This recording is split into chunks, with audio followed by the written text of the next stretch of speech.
ہے رمضان میں آتی نماز تراویح، سنو کیا سکھاتی نماز تراویح، سنو کیا سکھاتی نماز تراویح۔ الحمدللہ رب العالمین والصلاة والسلام علی خاتم النبیین اما بعد فاعوذ باللہ من الشیطان الرجیم بسم اللہ الرحمن الرحیم الصلاة والسلام علیکہ یا رسول اللہ وعلی آلک و اصحابک یا حبیب اللہ الصلاة والسلام علیکہ یا نبی اللہ وعلی آلک و اصحابک یا نور اللہ۔ مدنی چینل کے ناظرین، پروگرام درس تراویح میں آپ کو خوش آمدید کہتے ہیں، مرحبا کہتے ہیں۔ اللہ رب العالمین ہم سب کو قرآن مجید فرقان حمید پڑھنے سمجھنے کی توفیق عطا فرمائے اور کثرت سے قرآن پاک کی تلاوت کرنے کی بھی سعادتیں عطا فرمائے، قرآن کی تعلیمات پر عمل پیرا ہونے کی بھی توفیق عطا فرمائے۔ آج تاخیرات میں سے 25ویں شب ہے اور 25ویں پارے کا کچھ خلاصہ پیش کرنے کی سعادت حاصل کریں گے۔ 25ویں پارے کے شروع میں جو باقاعدہ صورت مبارکہ ہے، سورۃ الشورى۔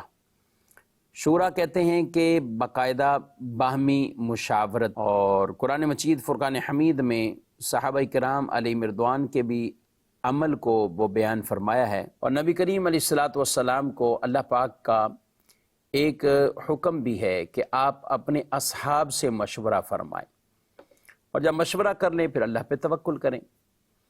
اور باہمی ایمان والوں کو بھی مشورے کی بھی بہت زیادہ وہ اہمیت کو بیان بھی فرما دیا کہ جب بھی تمہارے کام ہو آپس کے تو ان کو مشاورت سے حل کر لو۔ تو اس مناسبت سے اس مبارک سورت کا نام سورۃ الشورى، اور یہی وجہ ہے کہ کچھ ایسی تنظیمات یا تحریکیں آج دنیا کے اندر بھی، تو ان کی ایک کمیٹی، ایک مجلس، وہ مجلس شورا کہلاتی ہے لوگوں میں عام طور پہ۔ اسی طرح ملکی معاملات چلانے والے یا دیگر عہدیداران، ان میں بھی ایسی کمیٹیاں تشکیل جاتی ہیں کہ جن کا کام ہی مشاورت ہے، اور اس مشاورت سے اس ملک کے یا اس تحریک اور تنظیم کے نظام کو آگے چلانا ہے۔ اور یہ لفظ اسی قرآن پاک کی سورہ مبارکہ سے لیا گیا، اور اسی مناسبت سے ان کمیٹیوں کو شورا سے تعبیر کیا جاتا ہے۔ اس سورہ مبارکہ میں کافی اہم ترین مضامین ہیں۔ رزق الہی کی تقسیم کے حوالے سے اللہ پاک نے بعض کو بیٹیاں دیں، بعض کو بیٹے عطا فرمائے، اس اعتبار سے بھی، اور پھر خاص طور پر جو مرکزی مضمون ہے قیامت کے حوالے سے بھی اس سورہ مبارکہ کے اندر بہت تذکرہ فرمایا گیا ہے۔ اور اس کے ساتھ ساتھ اللہ پاک نے جو اہل بیت اطہار رضی اللہ تعالی عنہم، ان کی محبتوں کو نبی کریم علیہ السلام نے جو امت سے فرمایا قُلْ لَا أَسْأَلُكُمْ عَلَيْهِ أَجْرًا إِلَّا الْمَوَدَّةَ فِي الْقُرْبَى، اسے بھی اسی سورۃ الشورى میں اللہ پاک نے بیان فرمایا۔ تو کچھ مضامین انشاءاللہ شامل کرتے ہیں اور ساتھ ساتھ اس پارے کا خلاصہ بھی سنتے ہیں۔ اللہ پاک ارشاد فرماتا ہے وَلَوْ شَاءَ اللَّهُ لَجَعَلَهُمْ أُمَّةً وَاحِدَةً وَلَكِنْ يُدْخِلُ مَن يَشَاءُ فِي رَحْمَتِهِ وَالظَّالِمُونَ مَا لَهُم مِّن وَلِيٍّ وَلَا نَصِيرٍ۔ ارشاد فرمایا اور اگر اللہ چاہتا تو ان سب کو ایک امت بنا دیتا، لیکن اللہ اپنی رحمت میں داخل فرماتا ہے جسے چاہتا ہے، اور ظالموں کے لیے نہ کوئی دوست ہے اور نہ کوئی مددگار۔ وَلَوْ شَاءَ اللَّهُ لَجَعَلَهُمْ أُمَّةً وَاحِدَةً، اگر اللہ چاہتا تو سب کو ایک ہی امت بنا دیتا، یعنی اگر اللہ چاہتا تو سب کو ایک ہی امت بناتا، لیکن اللہ نے جسے چاہ ہدایت عطا فرمائی، اپنی رحمت خاص عطا فرمائی۔ سب کو ایسا نہیں ہے کہ سب بھی مسلمان ہوئے، کفار بھی غیر مسلم بھی۔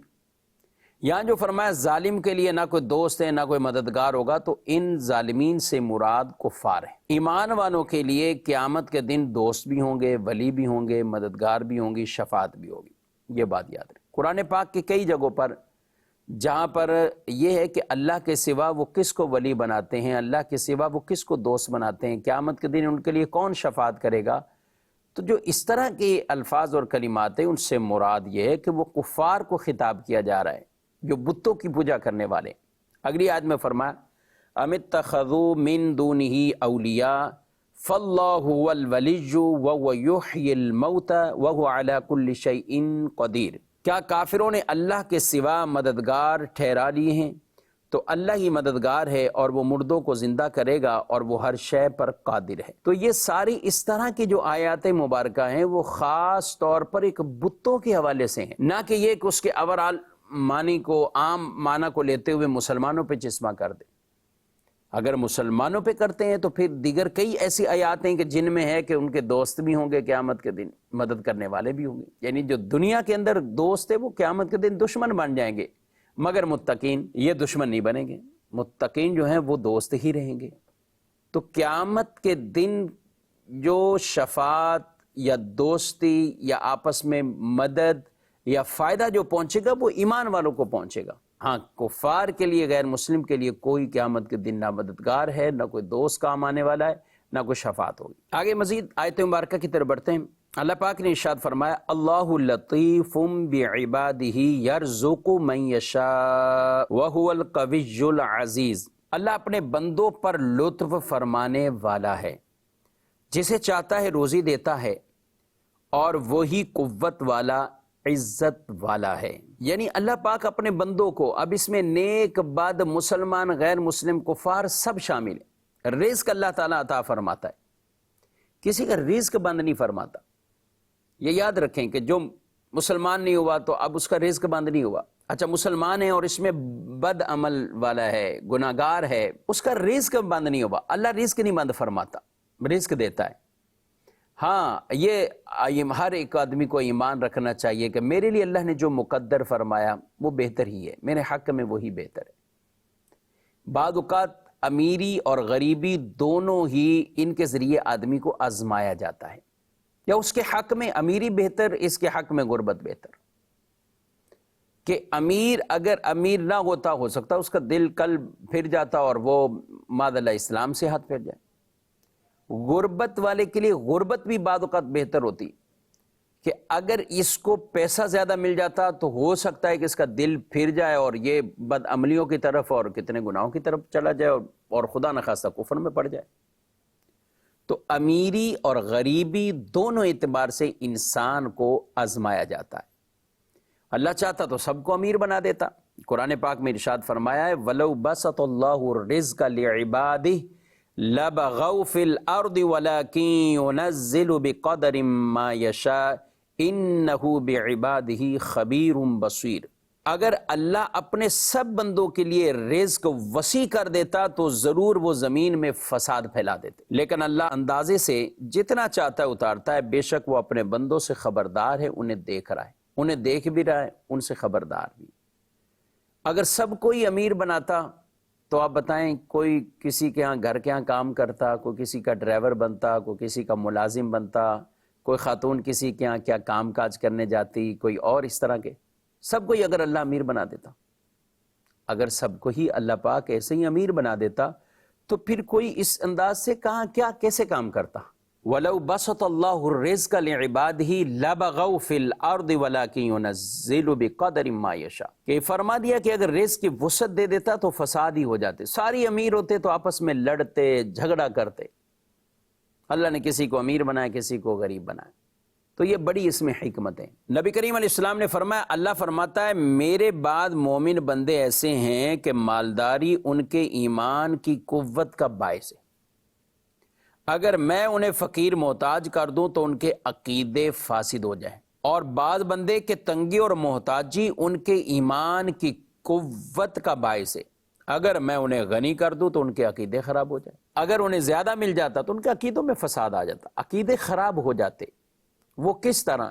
بعض ایسے ہوتے ہیں کہ جو پیسہ نہ ہونے کی وجہ سے کوئی ایسی برائیاں اور گناہ نہیں کر پاتے کہ ان کے پاس وہ وسعت ہی نہیں ہے، وہ پیسہ ہی نہیں ہے، ان کی شادیوں میں بھی وہ خرابیاں نہیں ہیں، ان کے گھروں کے ایونٹس میں بھی وہ خرابیاں نہیں ہیں، لیکن اگر پیسہ ہوتا تو وہ ان چیزوں میں بھی پڑ جاتے۔ تو اس لیے اللہ پاک نے جس کے لیے جو بہتر ارادہ فرمایا، جو بہتر جانا، اسے وہ عطا فرمایا۔ تو انسان اللہ کی دی ہوئی روزی پر اور اس تقدیر پر وہ اپنے آپ کو ہر وقت رضامند رکھے اور اس پر راضی رہے، یہی ایمان کا تقاضا ہے، اور اسی سے انشاءاللہ دنیا اور آخرت میں فائدہ ہوگا۔ آگے ارشاد فرمایا، من کان یرید حرث الآخرۃ نزد لہ فی حرثہ وَمَنْ كَانَ يُرِيدُ حَرْثَ الدُّنْيَا نُؤْتِهِ مِنْهَا وَمَا لَهُ فِي الْآخِرَةِ مِنْ نَصِيبٍ، جو آخرت کی کھیتی چاہتا ہے تو ہم اس کے لیے اس کی کھیتی میں اضافہ کر دیتے ہیں، اور جو دنیا کی کھیتی چاہتا ہے تو ہم اسے اس میں سے کچھ دے دیتے ہیں، آخرت میں اس کا کچھ حصہ نہیں ہوتا۔ تو گویا یہ فرما دیا گیا جو آخرت چاہتا ہے اللہ دنیا تو اسے دے ہی دیتا ہے، آخرت کی کھیتی بھی اس کی بڑھا دیتا ہے، دنیا بھی دے دیتا ہے۔ اور جو دنیا کے ہی طلب میں رہتا ہے تو دنیا کے اندر بھی فقر اس کی آنکھوں کے سامنے رہتا ہے، اور وہی ملتا ہے جتنا اس کے مقدر میں، لیکن آخرت میں پھر حصہ نہیں۔ اور نیک عمل بھی جو طلب دنیا کے لیے وہ کرتا ہے، ان کی بھی مذمتوں اور وعیدوں کو بیان کیا گیا۔ ایک روایت میں رسول اللہ صلی اللہ علیہ وسلم نے فرمایا کہ جس نے اپنی تمام فکروں کو صرف ایک فکر بنا دیا اور وہ آخرت کی فکر ہے، تو اللہ تعالیٰ اسے اس کی دنیا کی فکر کے لیے کافی ہے، اور جس کی فکر دنیا کے احوال میں مشغول رہی تو اللہ تعالیٰ کو اس کی کوئی پرواہ نہیں ہوگی کہ وہ کس وادی میں ہلاک ہو رہا ہے۔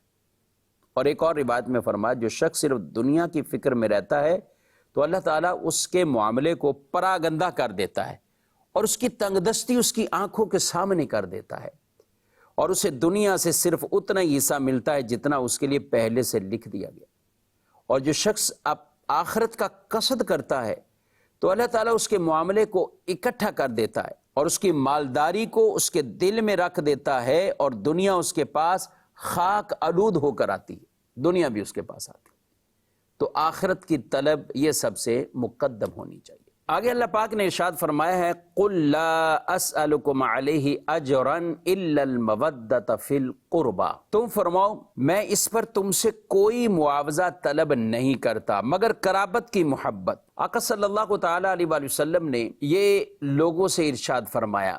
ایک شان نزول یہ بھی ہے کہ کچھ افراد اور انصار میں سے کچھ لوگ بڑے قیمتی تحفے تحائف لے کر رسول اللہ صلی اللہ علیہ وسلم کی بارگاہ میں حاضر ہوئے اور کہا کہ ان کے صدقے اللہ نے ہمیں ہدایت دی ہے، نور عطا فرمایا، اسلام کی روشنی ملی، اسلام کی تعلیمات ملی، تو ہم ان کی بارگاہ میں کچھ تحفے تحائف پیش کرتے ہیں۔ نارمل حضور علیہ الصلوۃ والسلام کی زندگی مبارکہ کا یہ انداز تھا کہ تحفہ قبول فرمایا کرتے تھے، صدقہ اپنے لیے قبول نہیں، بنو ہاشم کے لیے قبول نہیں، صدقہ تقسیم فرما دیا کرتے تھے۔ یہاں پہ یہ معاملہ ہوا کہ رسول اللہ صلی اللہ تعالیٰ علیہ وآلہ وسلم کے پاس جب یہ تحفے تحائف لے کر آئے اور اس بنیاد پر آپ کو یہ پیش کرنے لگے کہ آپ کی وجہ سے اللہ نے ایمان دیا، آپ کی وجہ سے ہمیں یہ ملا، تو پھر آپ صلی اللہ علیہ وسلم پر یہ آیت مبارکہ بھی نازل ہوگی اور آپ نے اس سے منع فرما دیا کہ اس پر تم سے کوئی معاوضہ طلب نہیں کرتا، اور کسی نبی نے بھی اللہ کے احکامات کو پہنچانے پر کوئی کسی طرح کا معاوضہ طلب نہیں کیا۔ حضور علیہ الصلوۃ والسلام نے یہ فرمایا۔ ہاں یہ ارشاد فرمایا کہ میری اہل بیت سے، میری قرابت داروں سے تم محبت رکھنا، ان کے ساتھ یہ تعلق رکھنا، یہ آقا صلی اللہ علیہ وسلم نے فرمایا۔ کیونکہ قریش کے کئی لوگ ایسے تھے کہ جو بعض تو مسلمان ہوئے اور بعض ایسے قبیلے کے جو مسلمان نہیں ہوئے، تو ان کے ساتھ بھی کوئی ایسے قرابت دار رشتہ دار جن کا تعلق وہاں ہے، وہ کوئی مکے میں ہے، کوئی مدینے میں، تو آپ صلی اللہ علیہ وسلم نے پوری امت سے اوورال یہ فرما دیا کہ میرے رشتہ داروں سے، قرابت داروں سے محبت کا سوال کرتا ہوں، یعنی ان سے اپنی محبتوں کو قائم رکھنا۔ یاد رکھیں حضور صلی اللہ علیہ وسلم کی آل سے، اہل بیت اطہار سے، جس میں نبی کریم علیہ السلام کی ازواج بھی شامل، اولاد بھی شامل، حضرت مولا کائنات رضی اللہ تعالیٰ عنہ، یعنی کئی ایسے اہل بیت اطہار رضی اللہ تعالیٰ عنہم اجمعین ہیں، کچھ گھر والے، کچھ ازواج، کچھ جنہیں اعزازی طور پر اہل بیت فرمایا، تو یہ سب ان محبتوں میں داخل ہیں اور ان سے محبت کرنی۔ اور پھر الگ الگ بھی اہل بیت اطہار کی محبتوں کے بارے میں روایات موجود ہے، بی بی فاطمہ الزہرا ہوں یا حضرت حسنین کریمین رضی اللہ تعالیٰ عنہما یا حضرت علی رضی اللہ تعالیٰ عنہ، تو الگ الگ بھی روایات ہیں جو کہ تقاضا کرتی ہے کہ ان ہستیوں سے محبت کی جائے، ادب، احترام اور تعظیم کو بجا لایا جائے۔ اللہ ہمیں بھی ان اہل بیت اطہار سے خصوصی محبتیں عطا فرمائے۔ آگے مزید ایک آیت مبارکہ میں ارشاد فرمایا گیا وَهُوَ الَّذِي يَقْبَلُ التَّوْبَةَ عَنْ عِبَادِهِ وَيَعْفُو عَنِ السَّيِّئَاتِ وَيَعْلَمُ مَا تَفْعَلُونَ، اور وہی ہے جو اپنے بندوں سے توبہ قبول فرماتا ہے اور گناہوں سے درگزر فرماتا ہے اور جانتا ہے جو کچھ تم کرتے ہو۔ یعنی رب تبارک و تعالیٰ کی شان یہ ہے کہ اللہ تو توبہ کو قبول فرماتا ہے۔ ایک اور مقام پہ فرمایا الم یعلموا ان اللہ هو یقبل التوبۃ عن عبادہ ویأخذ الصدقات وان اللہ هو التواب الرحیم۔ کیا انہیں معلوم نہیں کہ اللہ ہی اپنے بندوں کی توبہ قبول فرماتا ہے اور خود صدقات اپنے دستے قدرت میں لیتا ہے، اور یہ کہ اللہ توبہ قبول فرمانے والا اور مہربان ہے۔ رب تعالیٰ کی شان یہ بڑے سے بڑا گناہ کفر اور شرک جیسا گناہ ہو، لیکن دنیا میں اللہ نے موقع دیا ہوا ہے، توبہ کرتا ہے انسان، اللہ وہ معاف فرما دیتا ہے، اس کا گناہ رب تعالیٰ اپنی رحمت سے معاف فرما دیتا ہے۔ کفر اور شرک جیسا گناہ بھی معاف فرما دیتا ہے، لیکن دنیا میں اسی طرح کبائر گناہ، بڑے سے بڑے گناہ، سچی توبہ کرتا ہے اللہ سارے گناہ معاف فرماتا ہے، زمین پر اس کے نشان بھی ختم فرما دیتا ہے۔ ایک روایت میں ارشاد فرمایا اللہ تعالیٰ اپنے بندے کی توبہ پر اس سے زیادہ راضی ہوتا ہے۔ کس سے؟ فرمایا جیسے کوئی آدمی بڑی خطرناک منزل پر ٹھہرے اور اس کے پاس سواری ہو جس کے اوپر کھانے پینے کی چیزیں سب کچھ وہ موجود ہوں، چنانچہ وہ اپنا سر رکھ کر سو جاتا ہے اور جب بیدار ہوتا ہے تو اس کی سواری جا چکی ہوتی ہے، یعنی سواری اس کی گم ہو چکی ہوتی ہے۔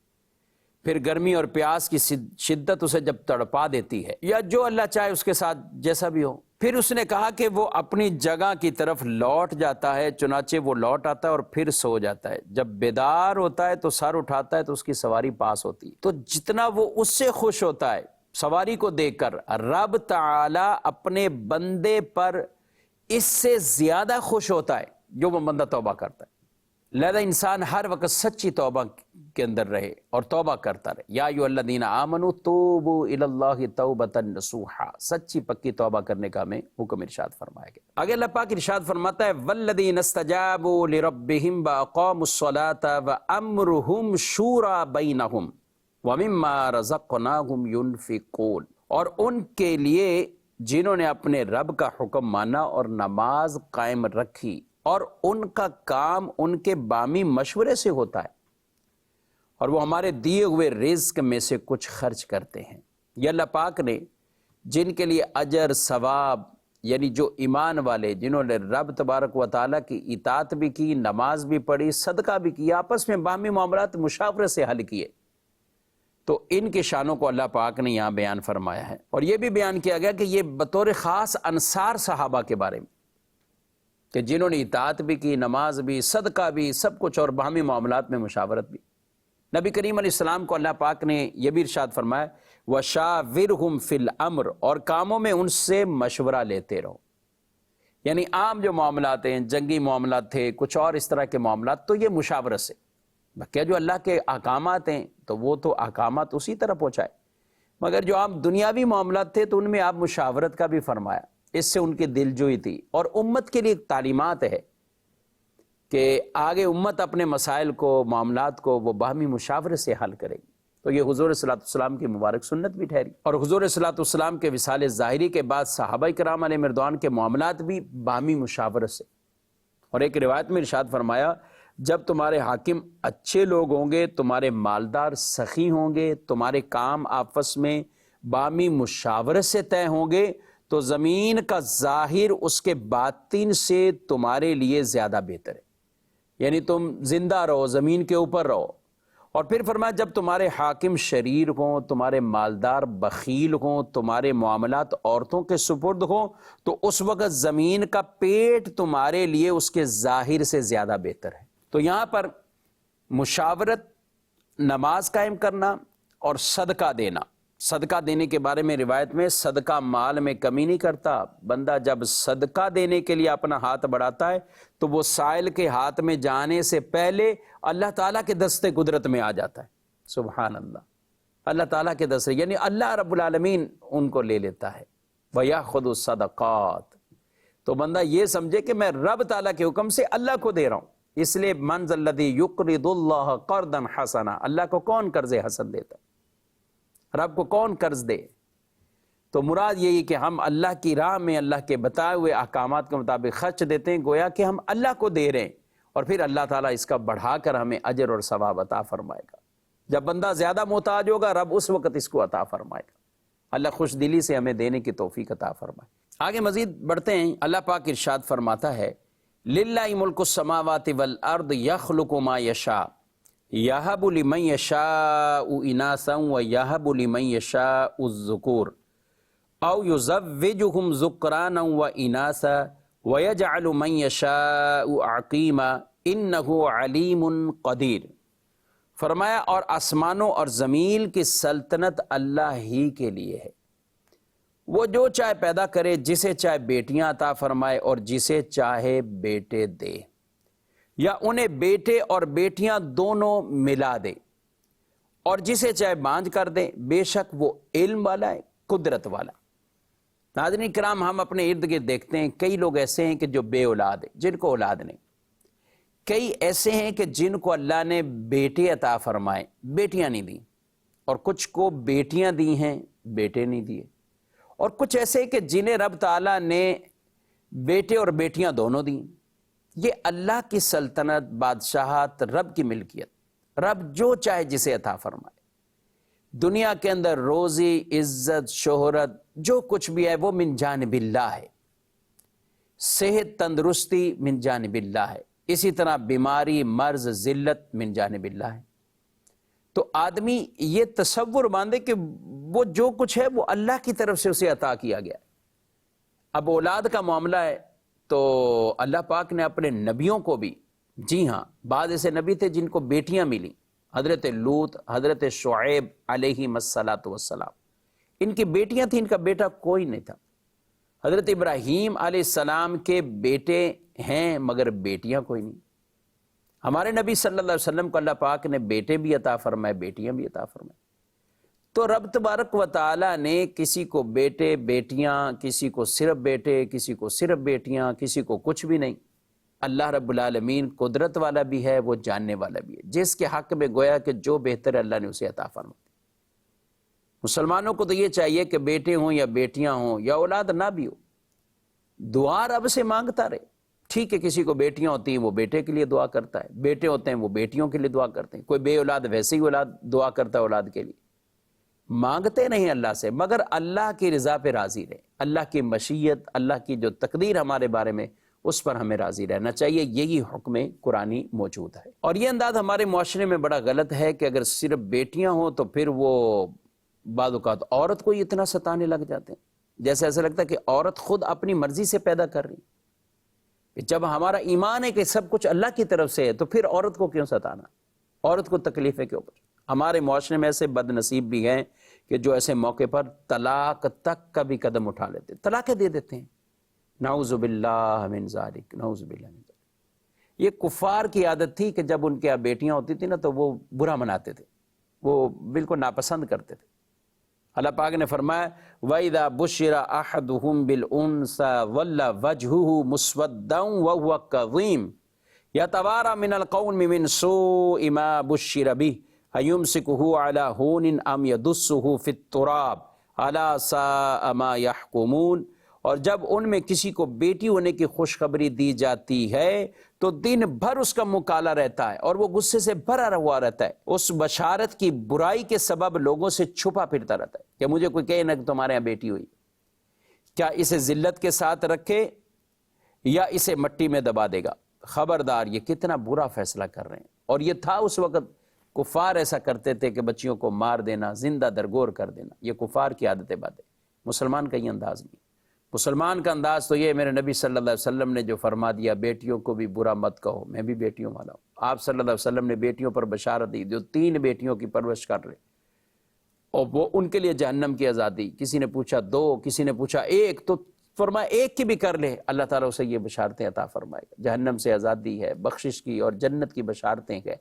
یہ ہمیں اللہ پاک نے بیٹیوں کی پرورش اور بیٹیوں کو پالنے پر یہ ہمیں خوشخبریاں عطا فرمائی ہیں۔ اللہ رب العالمین ہم سب کو قرآن پاک کا یہ نور عطا فرمائے اور شب قدر، لیلۃ القدر، طاق رات کی برکتوں سے ہمیں اللہ مالا مال فرمائے۔ یہ مبارک راتیں ہیں اور اب تو چند ہی دن باقی ہے۔ ناظرین کرام، اب ان مبارک راتوں کو غنیمت جانیے اور ایسے کام کیجئے کہ اللہ پاک راضی ہو جائے، یہ رمضان ہم سے راضی ہو جائے، قرآن ہم سے راضی ہو جائے اور اللہ ہمیں قرآن، رمضان، ان سب کی شفاعتیں بھی عطا فرمائے۔ آمین بجاہ النبی الامین صلی اللہ علیہ وآلہ وسلم۔ ہے رمضان میں آتی نماز تراویح، سنو کیا سکھاتی نماز تراویح، سنو کیا سکھاتی نماز تراویح۔